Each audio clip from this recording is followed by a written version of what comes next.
ay saameeyeen hayeeshee dhalinyarada ku nool caasimadda ayaa waxay bilaabeen habab cusub oo ay uga fikirayaan inay daboolaan baahi ka mida baahiyaha asaasiga ah ee dalka ka jiray taasoo ah marka loo baahdo ama si degdega loogu baahdo taageero dhinaca dhiigga ah. Dr. Cumar Xabeeb waa wiil dhalinyaro ah waxa uuna ka mid yahay dhalinta wax ku bartay gudaha dalka kadib markii uu dhameeyay waxbarashada ayuu go'aansaday sida uu ii sheegay in uu wax uun ku soo kordhiyo dalkiisa hooyo waxa uuna ku fikiray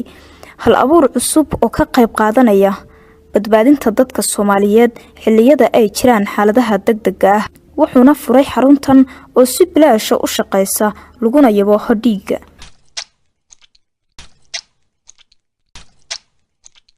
fikirka Cumar ayaa wax badan ka bedelay xaaladihii dhiig yarida oo dad badan ay u dhiman jireen dhiig bax waxa uuna abuuray barnaamij cusub oo application ah laguna shuban karo taleefanada gacanta iyo kombiyuutarada intaba aadna u sahlaya in si dhaqso ah lagu heli karo dhiig bixiyaha ama qofka dhiigga ku deeqaya. taleefanada Android-ka taleefanada iPhone-ka oo OIC ilaa hadda version taleefanada OIC versionadaasi ilaa hadda maana sameynin taleefanada sida Samsung-ka Android-ka ku shaqeeyo programkan uu ku shaqeynaya barnaamijkani wuxuu ku jiraa Play Store-ka qofku wuxuu ku qorayaa Soomaali Balaad intaas markuu ku qoro waxa soo baxayso loogadeena oo guduudan iyo dhibic dhiiga markay soo baxdo kadib qofka installation uu leeyahay kadib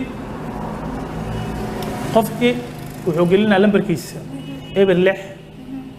haddii hormuud wato eber 6 hal oo gelinaa lambarkiisa haddii uu wato shirkadaha kale sida nation oo kale eber 6 9 oo gelinaa waxaad isku soo diiwaan galiyay Somaliland dad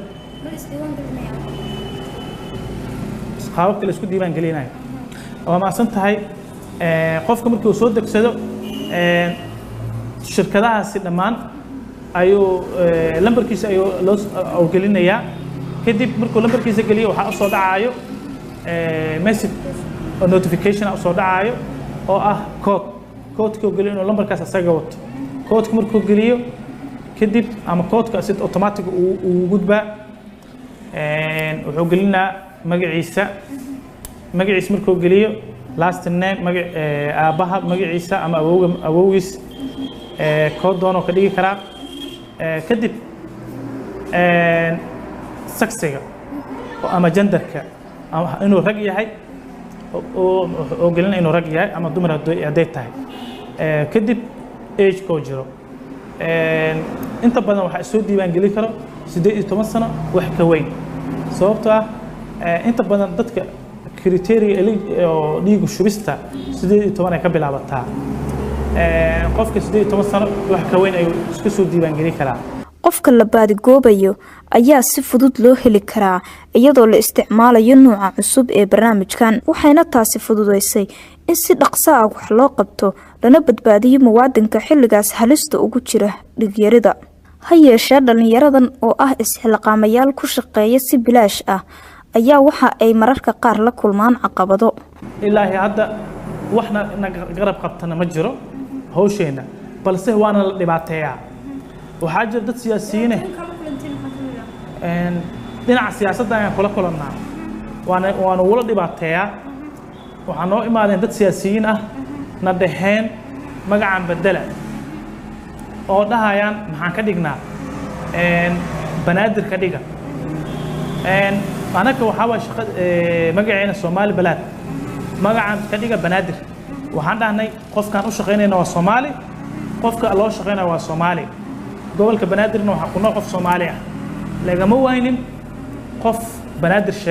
Soomaali sheeganayo gobolka banaadir laga waynin waxaan isku raacnay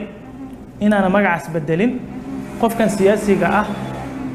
wayba dhacday maanta wuxuu ugu qasbay magaciisa inuu dhaqaadsiyo. Abshir Shucayb waa wiil dhalinyaro ah oo dhiiggiisa ku deeqay 2 jeer kuna badbaadiyay muwaadin Soomaaliyeed isagoo isticmaalaya adeegan cusub. Soomaali Balaad waxay noo fududeysay in badan inaan dhiigayna sadaqaysano aan dadkii bulshada u baahnaa oon maxaan ku dhahaa jeclayn mar walba inuu gaaro inaan ku sadaqaysan ayay noo fududaysay mar walba waan ku taamaynay inaan dhiig sadaqaysanno bixinno ku caawinno qof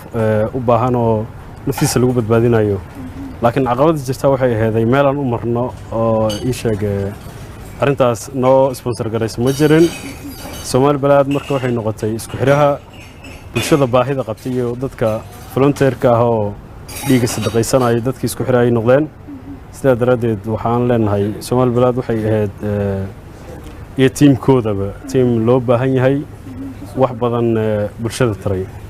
مليون محمد أحمد waxay ka mid tahay bukaanada ka faa'iideysta nidaamkan cusub ee dhiigga lagu raadinayo waxayna sharaxaysaa sida adeegan uu u anfacay iyada magacaygu مليون محمد أحمد الله marka waxaan ka imaaday degmada oo Daynil jidka warshadaha jaamacadda Gaheer loo yaqaan meeshaan ka imaaday cabaar marka meeshaan dhigeen tacbaan ah alxamdulillah shukrullah dhiigeen dadka waa lagu waay hadda alxamdulillah dhiigay shalay wiilish imaadaan oo ilaahay iga saqari alxamdulillah dheen waa soo kala qaaday hadda indheen ay kala fureen alxamdulillah marka inaad dhiig soo waxa fududeysay Soomaali Balaad ya Soomaali Balaad ku fududeysay inaad dhiig ha oo ay fududeysay alxamdulillah iguna ma san yihiin ilaahay khayr rasi alxamdulillah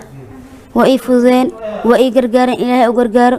ajir xasanada soo koobkan ilaahay ka siiyo hospitaalada oo markii hore caqabado badan qaarkood la kulmi jiray marka ay la tacaalayaan bukaanada u baahan dhiigga degdega ah ayaa arintan aad u soo dhaweeyay waxaan u aragnaa inay tahay arin aad u fiican in la horumariyo u sii baahan si loo helo dhiig dadka ku filan waxaan ognahay in dhiig bax iyo maadaama wadanka aan joogno emergency-giisu uu badan yahay ha ahaato dagaal ha ahaato hooyo dhiig baxday cunug dhiig u baahan qof xanuunsan marka dhiig baxa waxyaabo badan oo ku imaada dhiig loo baahdo kuwa ugu daran ay yihiin hooyooyinka dhalaayo oo marmar waqtiyo aad aan caadi ahayn in dhibaatada timaado haddii aadan marka kayd dhiiga lahaynna dhibaato badan ay dhacayso marka wiilashan waxay u istaageen arrin fiican ah inay dadka ku dhiirigeliyaan inay horta dhiigooda bixiyaan dadka siiyaan dalkeena oo dhibaatooyin badan soo maray ayaa u baahan farsamooyin tiknoolajiyadeed oo haddii la helo wax badan ka qaban kara baahiyaha caafimaad ee dalka ka taagan halkan waa xarunta dhiig deeqayaasha Soomaaliyeed dhalinyaro Soomaaliyeed oo dalka gudihiisa wax ku bartay ayaana isku xilqaamay inay fikirkan u keenaan dalka si ay u caawiyaan walaalahood u dhimanaya dhiig la'aan awgeed waana fikir muhiim ah oo ku dhiirigelinaya dhalinyarada Soomaaliyeed